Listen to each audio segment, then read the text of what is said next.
Bismillahirrahmanirrahim. Assalamualaikum warahmatullahi wabarakatuh. Perkenalkan, nama saya Umrah dari kelas PBSIB Angkatan 2020. Saya akan menjawab dan menyelesaikan soal UTS yang Ibu ajukan, yakni tentang mekanisme artikulasi serta deskripsi bunyi segmental bahasa Indonesia, baik bunyi vokoid maupun bunyi konsoid. Artikulasi adalah alat ucap mana yang bekerja atau bergerak ketika menghasilkan bunyi bahasa. Berdasarkan kriteria ini, bunyi dikelompokkan menjadi 9, yakni sebagai berikut. Pertama, yaitu bunyi labial.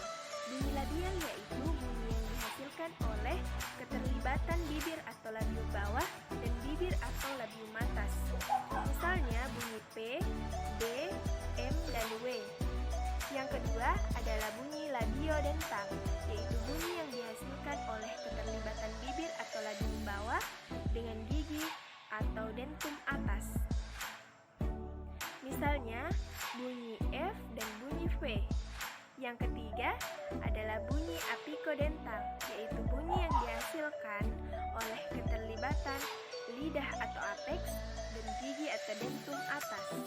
Misalnya bunyi T pada kata pintu, bunyi D pada kata dadi, dan bunyi N pada kata minta. Empat adalah bunyi apikoalveolar, yaitu bunyi yang dihasilkan oleh keterlibatan ujung lidah atau apex dan gusi atau alveolum atas. Caranya, ujung lidah sebagai artikulator menyentuh kaki gigi atas sebagai titik artikulasi. Misalnya T pada pantun, D pada dadu, dan N pada nama. Yang kelima adalah bunyi laminopalatal, yaitu bunyi yang dihasilkan oleh keterlibatan tengah lidah atau lamina dan langit-langit keras atau palatum. Caranya, tengah lidah sebagai artikulator menyentuh langit-langit keras sebagai titik artikulasi. Misalnya C, J, N, dan S.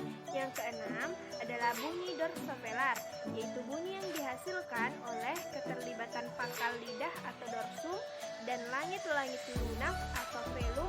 Caranya, pangkal lidah sebagai artikulator menyentuh langit-langit lunak sebagai titik artikulasi. Misalnya K, G, X, dan N. 7 adalah bunyi dorsouvular, yaitu bunyi yang dihasilkan oleh keterlibatan pangkal lidah atau dorsum dan anak tekak atau uvula. Caranya, pangkal lidah sebagai artikulator menyentuh anak tekak sebagai titik artikulasi. Misalnya Q, R. Yang kedelapan adalah bunyi laringal, yaitu bunyi yang dihasilkan oleh keterlibatan tenggorok atau laring. Caranya, udara yang keluar dari paru-paru digesekkan ke tenggorok, misalnya H. Dan yang kesembilan adalah bunyi glotal, yaitu bunyi yang dihasilkan oleh keterlibatan lubang atau celah atau glotis pada pita suara. Caranya, pita suara merapat sedemikian rupa sehingga menutup glotis, misalnya tanda tanya atau hamzah. Deskripsi bunyi segmental, baik bunyi vokoid maupun bunyi kontoid. Bunyi segmental adalah bunyi yang dapat disegmentasi atau dipisah-pisahkan. Bunyi ini dihasilkan oleh pernapasan, alat ucap, dan pita suara. Bunyi segmental baik vokoid maupun kontoid yang diucapkan oleh penutur bahasa Indonesia sangatlah variatif. Apalagi setelah diterapkan dalam berbagai distribusi dan lingkungan. Tetapi, paling tidak jumlah dan variasi tersebut bisa dideskripsikan sebagai berikut. Nama vokoid. Bunyi vokoid adalah bunyi yang dihasilkan dengan adanya pelonggaran udara yang keluar dari dalam paru-paru tanpa mendapatkan halangan. Udara dengan leluasa dikeluarkan dari paru-paru sebagai sumbernya, disertai pita suara bergetar dan mengeluarkan bunyi dengan posisi bibir dan lidah yang menentukan bentuk vokoid yang dihasilkan. Alat-alat ucap yang berfungsi ketika menghasilkan vokoid adalah paru-paru yang menghembus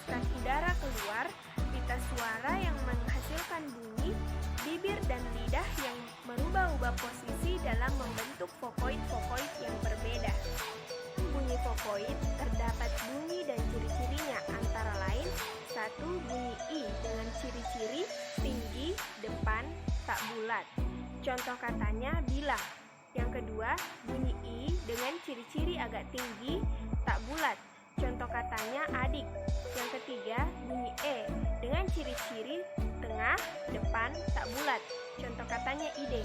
Yang keempat, bunyi E dengan ciri-ciri agak rendah, depan, tak bulat. Contoh katanya nenek. Yang kelima, bunyi A dengan ciri-ciri rendah, depan, tak bulat. Contoh katanya cari. Yang keenam, bunyi U dengan ciri-ciri tinggi, belakang, bulat. Contoh katanya buku.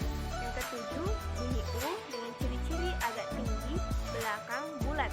Contoh katanya batu. Yang kedelapan, bunyi O dengan ciri-ciri tengah, belakang, bulat. Contoh katanya toko. Yang kesembilan, bunyi O dengan ciri-ciri agak rendah, belakang, bulat. Dengan contoh katanya adalah toko. Kedua, yaitu bunyi kontoid. Dalam penghasilan bunyi kontoid, arus udara dari paru-paru mendapat hambatan di rongga mulut oleh artikulasi. Penggolongan atau penjelasan berdasarkan kriteria yaitu sebagai berikut. Yang pertama, titik artikulasi. Yang kedua, cara hambatan. Dan yang ketiga, ikut bergetar tidaknya pita suara. Itulah tadi penjelasan tentang mekanisme artikulasi.